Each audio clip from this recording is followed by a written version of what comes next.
mo, Lola. Alimangga. Kumuha ka na. Ayun, hulog. Yan ang hulog dyan. Malambot na yatang maigi yan. Okay lang yan. Mas maganda nga sa... tama lang.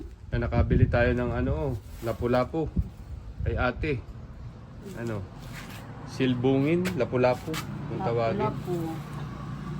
First class na lapu-lapu yata ito. Lalo na yung kulay pula.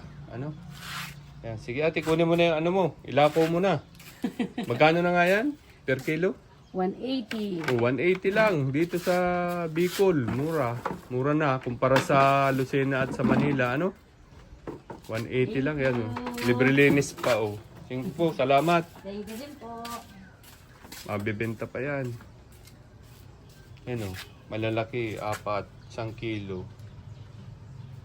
Sa halagang 180 pesos lang. Libre linis na. Pansigang. Bye-bye.